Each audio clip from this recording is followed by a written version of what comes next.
Deuxième journée nationale d'hommage aux victimes du terrorisme. Une cérémonie avait lieu à Grenoble en présence des parents de Mathieu Giroux, tué au Bataclan le 13 novembre 2015. Le SMAG et le département repartent sur de bons rails. Après une rupture en décembre 2019, l'Isère rejoint le syndicat mixte des mobilités de l'aire grenobloise et s'engage à verser 4,3 millions d'euros par an. Et puis en mars, le dépistage du cancer colorectal repart de plus belle auprès des personnes âgées de 50 à 74 ans. Gratuit, il peut se faire dans ses toilettes. Le cancer du côlon est le deuxième cancer le plus meurtrier. Bonsoir à tous, bienvenue dans ce JT du jeudi 11 mars 2021. Toutes les heures à partir de 18h, l'essentiel de l'actualité du Grand Grenoble.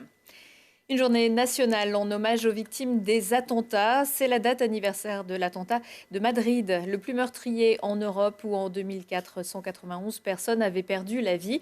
En fin de matinée à Grenoble, la cérémonie s'est déroulée en petit comité en raison des restrictions sanitaires.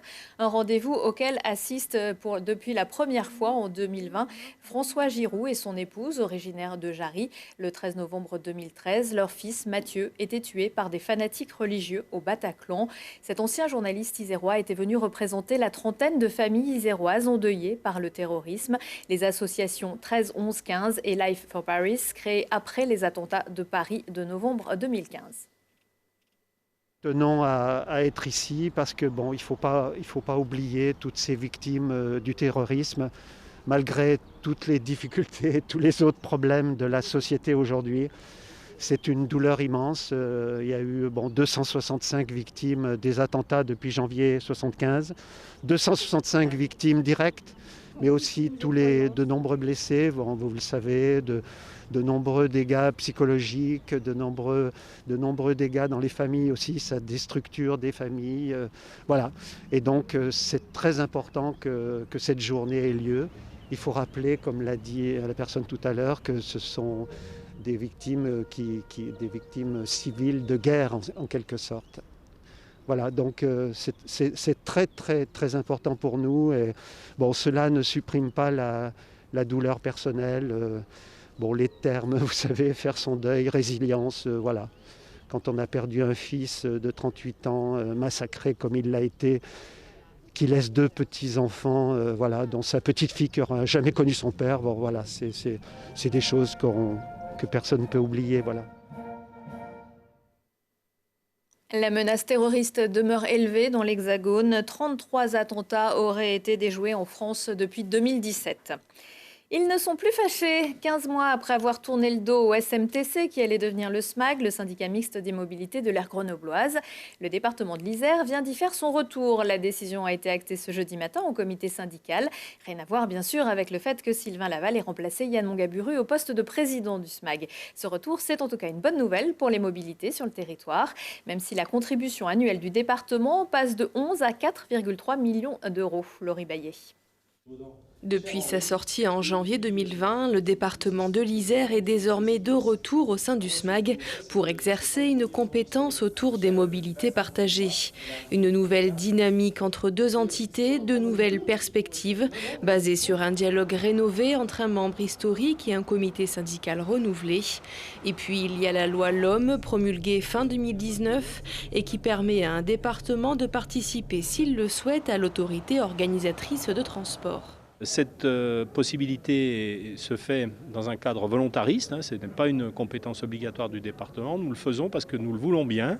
Et pourquoi nous le faisons aujourd'hui ? Eh bien parce qu'aujourd'hui, la gouvernance du SMAG a changé, que le département rentre dans des conditions qui sont acceptables et surtout conformes à la loi. Ce que ça va changer, je pense, c'est que le SMAG pourra s'inscrire plus facilement dans une politique territoriale, à savoir avoir un lien avec les territoires voisins, puisque le département va intervenir particulièrement sur ses compétences.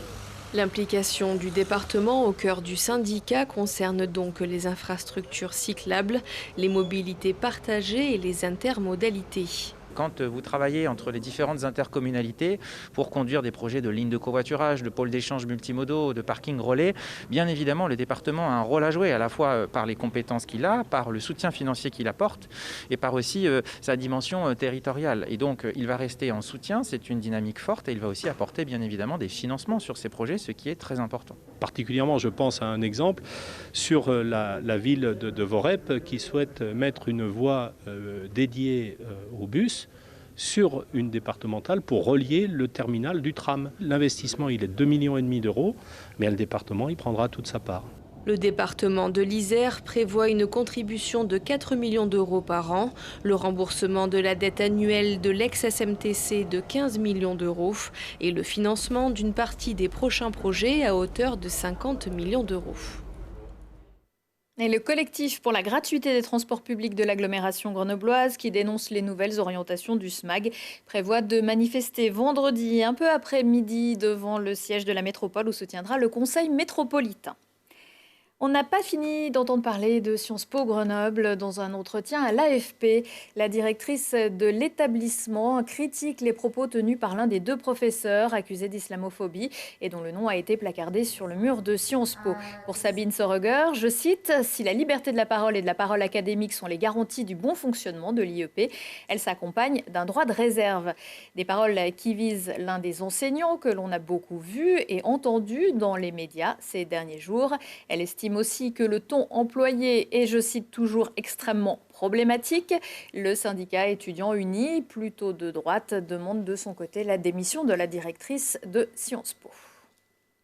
C'est un procès inédit qui aurait dû se tenir mercredi au palais de justice de Grenoble, mais devant la complexité de l'affaire, le tribunal a demandé au parquet un nouveau pourvoi et la saisine d'un juge d'instruction.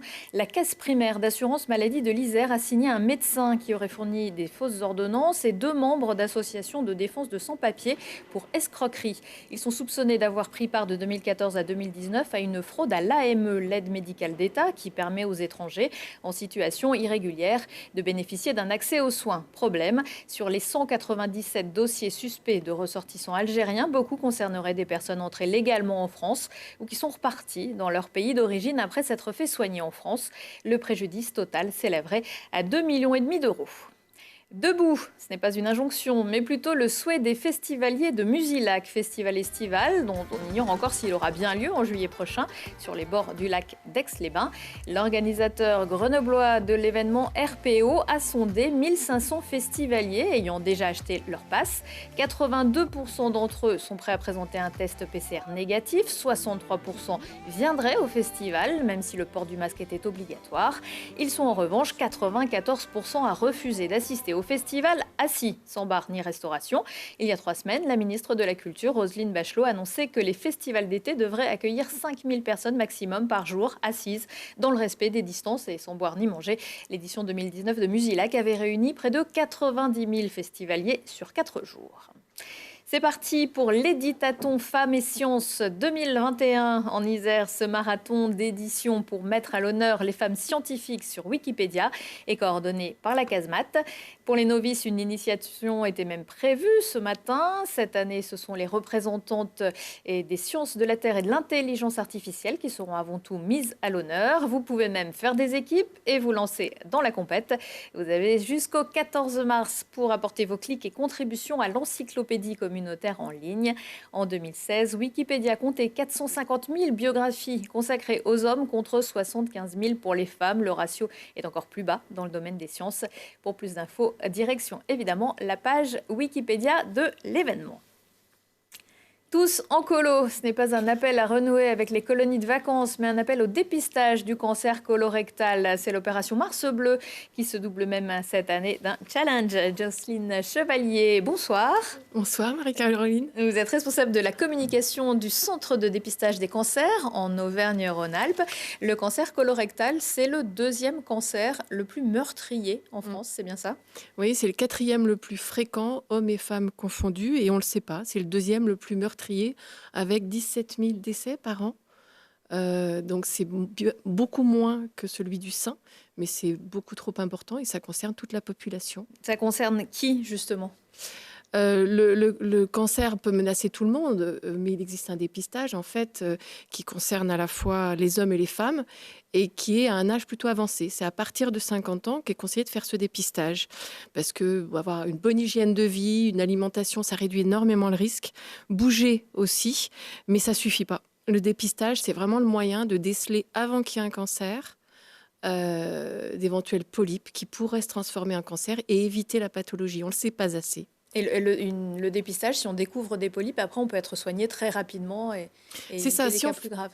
Pardon, oui, tout à fait. Si on découvre des polypes, si on fait le dépistage, on va aller voir ce qu'il y a, si ce sont des polypes ou des cancers. Dans la majorité des cas, ce sont des polypes qu'on peut enlever et on va éviter le cancer. Alors, le dépistage, c'est une procédure assez simple, finalement. C'est assez simple, on imagine des tas de choses et en réalité, à partir de 50 ans, on reçoit un courrier pour réaliser un petit examen de dépistage. On doit aller chez son médecin qui le remet après avoir bien vérifié qu'on n'avait pas de symptômes, pas de risque d'antécédents familiaux ou personnels. Et ensuite, eh bien, on se retrouve à la maison et puis ce petit test, il se fait simplement comme tous les jours. On va à la selle, comme tous les jours, on va être dans un fonctionnement de notre intestin et on fait un petit prélèvement qui va permettre avec 3 petits échantillons sur le même prélèvement, voir s'il y a du sang. Et s'il y a du sang, on fera une coloscopie, que 4% des cas. Donc on prélève soi-même son petit échantillon, on le glisse dans une enveloppe.